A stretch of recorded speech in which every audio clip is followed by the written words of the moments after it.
The assassination of Khamenei was not a localized event. It was the spark that ignited the entire axis of resistance. Across the region, the proxies that the IRGC had spent decades arming and training received the order. The retaliation phase had begun. In Lebanon, Hezbollah mobilized. Despite suffering significant losses in previous conflicts, their arsenal of tens of thousands of short and medium-range missiles remained a formidable threat. Just days after the strike in Tehran, Hezbollah launched a coordinated barrage toward northern Israel, signaling that their last war had truly begun. Israel's air defense systems, from Iron Dome to David's Sling, were pushed to their limits. The sky above the Galilee became a theater of high-tech interception. When long-range missiles targeted Tel Aviv, the reality of the regional blowback settled in. The conflict was no longer contained to proxy borders. Israel responded with overwhelming force, launching hundreds of sorties across Lebanon.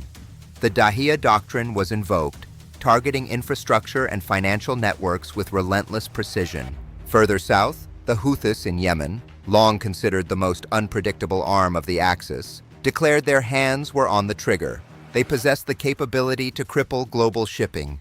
Their hybrid arsenal of ballistic missiles and naval drones turned the Red Sea into a highly contested battleground.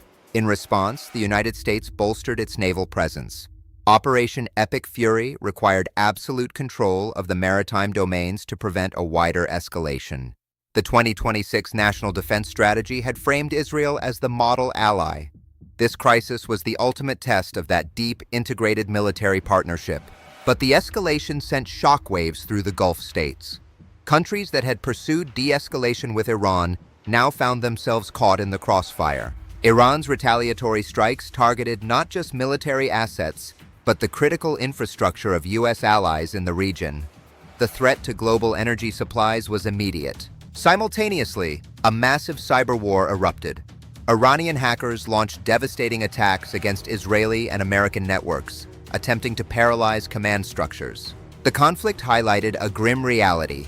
Precision strikes could remove leadership, but they could not easily dismantle the decentralized, asymmetric threat of drone swarms. U.S. Central Command was fully mobilized. The objective was no longer just deterrence, but active defense against a multi-front assault by an enraged Axis. The decapitation of the Iranian regime had achieved its immediate tactical goal, but the strategic blowback threatened to drag the entire Middle East into a protracted war. As missiles flew and markets plummeted, the architects of the strike realized the true cost of their operation.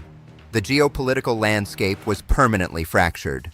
But while the region burned, the Iranian people faced their own crisis.